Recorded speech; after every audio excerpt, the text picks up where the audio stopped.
আমার স্বামীর এখনো কোনো খোঁজ খবর পাচ্ছে না। আমি থানায় ডায়েরি করি, তারা আমাকে বলে যে কাজ করতেছে, কিন্তু আমার একটা জিনিস খারাপ লাগে, বাংলাদেশে কি এমন কোনো কিছু নাই?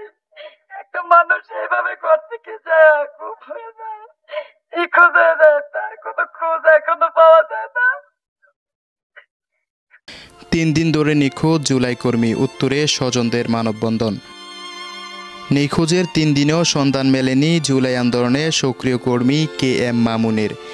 এই ঘটনায় ক্ষুব্ধ প্রতিক্রিয়া জানিয়ে রাজধানীর উত্তরায় মানববন্ধন ও বিক্ষোভ মিছিল করেছেন তার পরিবার, স্বজন এবং বৈষম্যবিরোধী ছাত্র আন্দোলনের সাবেক নেতাকর্মীরা। শুক্রবার 26 সেপ্টেম্বর বিকেলে উত্তরার BNS সেন্টারের সামনে এই কর্মসূচি অনুষ্ঠিত হয়। এ সময় আগামী 24 ঘন্টার মধ্যে নিখোঁজ মামুনকে উদ্ধারের দাবি জানানো হয়। মানববন্ধনে বক্তব্য রাখতে গিয়ে মামুনের স্ত্রী খাদিজা আক্তার কান্নাজড়িত কণ্ঠে বলেন, আমার স্বামীকে ছাড়া আমরা অসহায় হয়ে পড়েছি।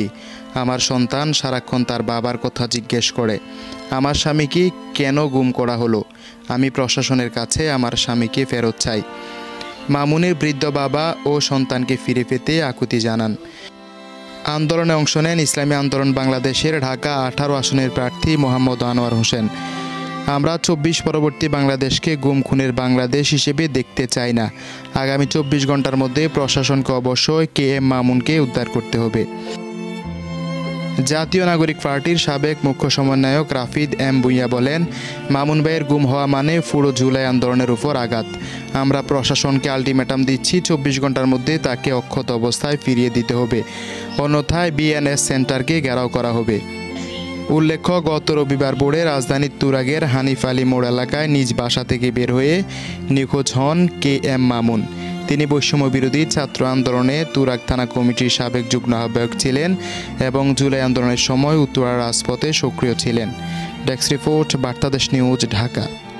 প্রশাসনের পক্ষ থেকে যতটা তারা হলো অগ্রগতি হওয়া দরকার ছিল, আমরা যেটা প্রত্যাশা করি প্রশাসন থেকে যত দ্রুত পদক্ষেপ নেয়ার, আমরা সেরকম কোনো পদক্ষেপের ছিটে ফোটাও দেখতে পাচ্ছি না।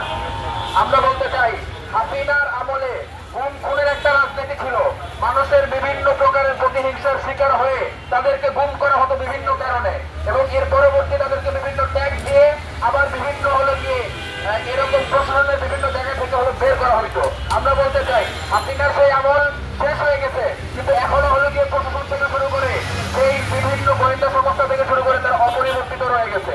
আমরা বলতে চাই, তাদের অসহযোগিতাপূর্ণ আমাদের সমর্থনের কারণে এখন পর্যন্ত আমরা কোনো প্রকার কোনো ক্লু খুঁজে বের করতে পারতেছি না।